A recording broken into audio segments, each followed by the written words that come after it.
सोचिए जरा क्या होगा अगर किसी लड़की के परिवार वाले ही उसके रक्षक नहीं बल्कि भक्षक बन जाएं, तो लड़की अपना दुख किसको सुनाएगी।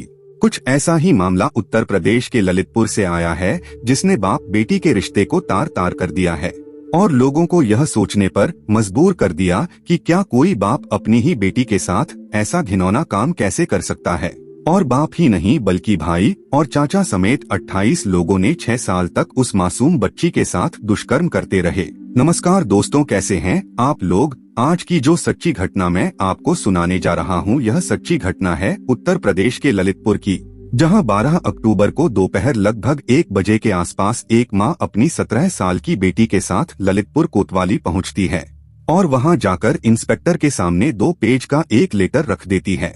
और उस लेटर को पढ़ने के बाद इंस्पेक्टर की आंखें भर आती हैं और वह वहां से उठता है और बाहर आकर अपने आंसू पोंछता है और आनन फानन में अपना फोन निकालता है। और फोन निकालने के बाद उस इलाके के जो एसपी होते हैं निखिल पाठक, उनको यह मामला बताता है और कहता है कि जल्दी से आप यहाँ पर आ जाइए, क्योंकि मुझे समझ में नहीं आ रहा है कि मैं क्या करूँ, क्योंकि ऐसा केस मेरे जीवन में पहली बार आया है। एसपी साहब ने जब यह बातें सुनी तो वह भी अपने आप को रोक नहीं पाए और सीधा कोतवाली पहुंच गए। कोतवाली आने के बाद उन्होंने उस पत्र को नहीं देखा, बल्कि उस लड़की की तरफ देखा और कहा कि बेटी क्या हुआ है, तुम मुझे बताओ, मैं सुनना चाहता हूँ। और उन आरोपियों को जिन्होंने तुम्हें इतना दर्द दिया है उन्हें सजा में दिलवाऊंगा, तुम मुझे अपनी कहानी बताओ। इसके बाद उस लड़की ने जो आप बीती बतानी शुरू की तो कहीं न कहीं एसपी साहब की भी आंखें भर आई, लेकिन उन्होंने अपने आप को कंट्रोल किया और फिर पीड़ित बेटी को यह भरोसा दिलाया कि वह उसे न्याय जरूर दिलाएंगे। दोस्तों, उस बेटी की कहानी ही कुछ ऐसी थी जिसे सुनकर यकीन मानिए आपकी भी आंखें भर आएंगी और आप लोग भी यह सोचने पर मजबूर हो जाएंगे कि दुनिया में कैसी कैसी विकृत मानसिकता के लोग रहते हैं। जिन्होंने आपको पैदा किया वही अगर आपके सगे नहीं है तो आप किस पर भरोसा करेंगे। कहानी शुरू होती है जब लड़की 11 साल की थी और कक्षा 6 में पढ़ती थी। तभी एक दिन की बात है जब उसके पापा ने उसको मोबाइल में एक वीडियो देखने के लिए दिया और मोबाइल देने के बाद उससे कहने लगा कि ये वीडियो देखो और तुम पहले से काफी मोटी और सुंदर हो गई हो। और उस बेटी ने मोबाइल में देखा और देखने के बाद उसने अपने पापा को तुरंत ही मोबाइल वापस कर दिया। दरअसल उस मोबाइल में एक फिल्म थी जो कि थी ही कुछ ऐसी कि कोई भी सभ्य समाज का व्यक्ति या सभ्य समाज की लड़की या सभ्य समाज की महिला देखना ही पसंद नहीं करेगी। दरअसल वह एक पॉर्न वीडियो था जिसमें एक महिला और एक पुरुष आपत्तिजनक स्थिति में थे और कुछ गलत कर रहे थे। उस बेटी को यह समझने में देर नहीं लगी और तुरंत ही पापा को मोबाइल वापस कर दिया। तो अब पापा उसे आंख दिखाते हुए गुस्सा होने लगे और धमकाते हुए कहने लगे कि अगर तुम यह वीडियो नहीं देखोगी तो मैं तुम्हारी माँ को मार डालूंगा, क्योंकि यह वीडियो तुम्हारे लिए ही है। उसके बाद उस बेटी ने मजबूरी में आकर उस वीडियो को देखा और अब अगले दिन उसका बाप उसके लिए एक जोड़ी नए कपड़े लेकर आता है और बोलता है कि आज मैं तुम्हें मोटरसाइकिल चलाना सिखाऊंगा।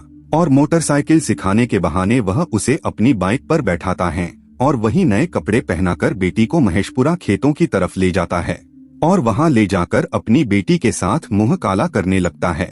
बेटी रोती रहती है, गिड़गिड़ाती रहती है, चीखती है, चिल्लाती है, लेकिन बाप नहीं मानता और बेटी के साथ वह सब कुछ करता है जो शायद समाज की कोई भी इंसानियत इस बात की इजाजत नहीं देती कि कोई भी बाप बेटी के साथ ऐसा कर सकता है। बेटी दर्द से कराह रही थी, परेशान थी और रो रही थी, लेकिन उस बाप को उस पर तनिक भी दया नहीं आई और उसने उसे धमकाते हुए कहा कि अगर यह बात तुमने किसी को बताई तो मैं तुम्हारी माँ को जान से मार डालूंगा। और अब बाप की यह बात सुनकर बेटी डर जाती है और उस दर्द के साथ वह अपने घर चली आती है और किसी को कुछ भी नहीं बताती है, क्योंकि वह अपनी माँ से बहुत प्यार करती थी और उसे खोना नहीं चाहती थी। बात यहीं खत्म नहीं होती है। जब बेटी स्कूल जाती है तो एक दिन बाप उसे स्कूल लेने के लिए जाता है और घर वापस आते समय वह उसे एक दुकान पर लेकर जाता है और वहां बेटी को गोलगप्पे खिलाता है।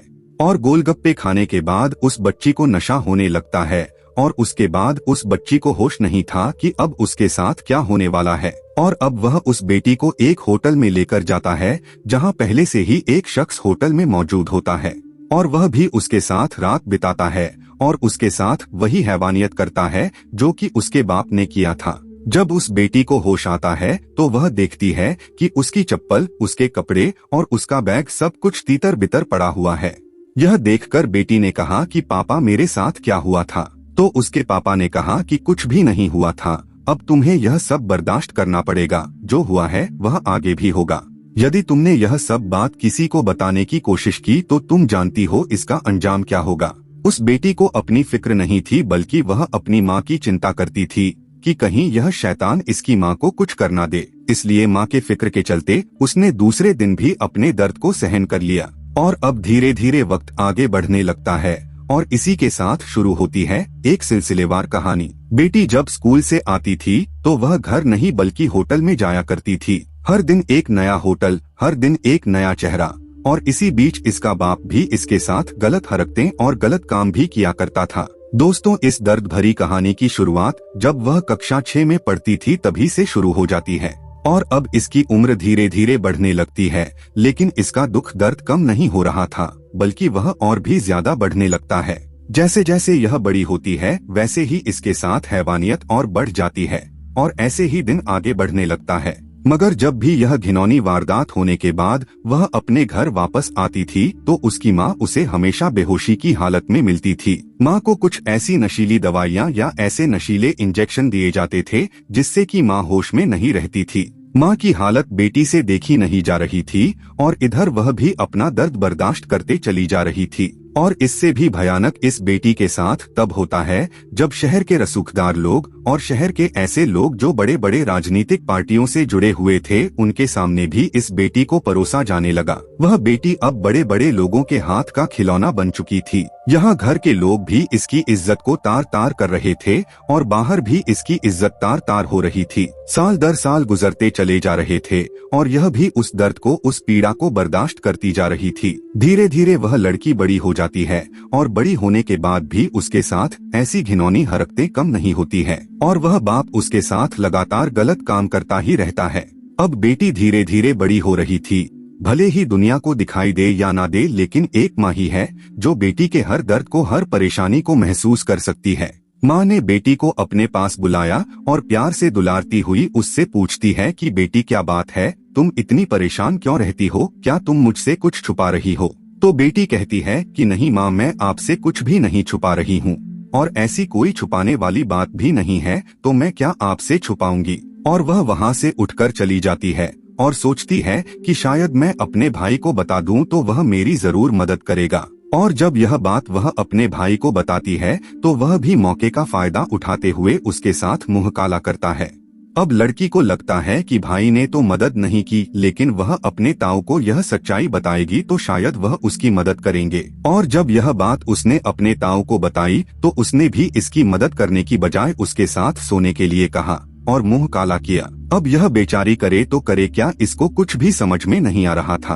तभी इसे याद आता है कि इसके 3 चाचा भी हैं जिन्हें यह अपनी बात कहेगी तो वह इसकी जरूर मदद करेंगे। यह सोचकर वह अपने 3 चाचाओं को यह बात बताती है तो वह भी मौका देखकर इसके साथ मुंह काला कर लेते हैं। यह संख्या लगातार बढ़ती चली जा रही थी, लेकिन उस बेटी का दर्द कम नहीं हो रहा था। लड़की अब टूट चुकी थी। अब उसे समझ नहीं आ रहा था कि वह करे तो करे क्या। उसको परेशान देखकर आखिरकार उसकी माँ ने उसे अपने पास बिठाया और उसे कसम देने लगी, उसे अपने दूध का वास्ता देने लगी और रो रो कर उससे पूछने लगती है कि बेटी बात क्या है, आखिरकार तुम मुझसे क्या छुपा रही हो। तो बेटी अपना दर्द छुपा नहीं पाती है और माँ को पकड़कर फूट फूट कर रोने लगती है। और जब यह कहानी अपने माँ को बताती है तो माँ का रो रो कर बुरा हाल हो जाता है, क्योंकि वह सोच नहीं सकती थी कि उसी के घर में उसकी बेटी का इतना बुरा हाल था। और 12 अक्टूबर 2021 का वह दिन जब वह माँ अपनी बेटी को लेकर ललितपुर थाने पहुंचती है और वहां जाकर बेटी के साथ हुए दुष्कर्म को बताती है तो शायद वह इंस्पेक्टर ही नहीं बल्कि उस कोतवाली का हर एक शख्स रोने पर मजबूर हो जाता है। और मैं भी शायद कहानी को सुनाते सुनाते उस परेशानी को महसूस कर रहा हूँ जिस दर्द को उस बेटी ने 6 साल तक झेला है। आप अंदाजा लगा सकते हैं कि वह कैसे इस परेशानी को झेल रही होगी। पुलिस ने जब तहरीर को आगे बढ़ाया तो 28 नाम सामने आए, जिसमें से 3 अज्ञात थे और 25 नाम ऐसे थे जो कि शहर के चर्चित लोग थे और चर्चित परिवार से थे। पुलिस ने मुकदमा दर्ज कर लिया और मुकदमा दर्ज करने के बाद 13 अक्टूबर को उस बेटी को कोर्ट में बयान के लिए पेश किया और बेटी की सुरक्षा को देखते हुए घर पर पुलिस फोर्स तैनात कर दी जाती है कि कहीं कोई लड़की को नुकसान न पहुंचा दे। पुलिस घर में तैनात थी, मगर इससे भी भयानक एक और बात सामने आती है, जिसको सुनकर शायद आप समझ जाएंगे कि यह व्यक्ति बाप नहीं था बल्कि एक पाप था। उस बेटी का एक और छोटा सा भाई था जो कि अपनी बहन को देखकर रोने लगता है और बताने लगता है कि उसका बाप उसको अपने पास जबरदस्ती सुलाता था और सुलाने के बाद जो नहीं करना चाहिए वह गलत काम उसके साथ करता था और उसे डरा धमका कर यह बात किसी को बताने से मना करता था। यानी कि उस बाप ने बेटी को भी नहीं बख्शा और छोटे बेटे को भी नहीं बख्शा। पुलिस इस मामले को बड़ी गंभीरता से ले रही थी और इस लड़की का मेडिकल परीक्षण कराया जाता है और सभी आरोपियों को गिरफ्तार कर लिया जाता है। दोस्तों, इस कहानी को सुनाने का उद्देश्य किसी को परेशान करना नहीं है, किसी का दिल दुखाना नहीं है, बल्कि आपको जागरूक करना है और आपको सचेत करना है। आप चाहे घर में हो या घर से बाहर हो, हर वक्त अलर्ट रहें और अपनी सुरक्षा करें और दूसरों की भी सुरक्षा करें।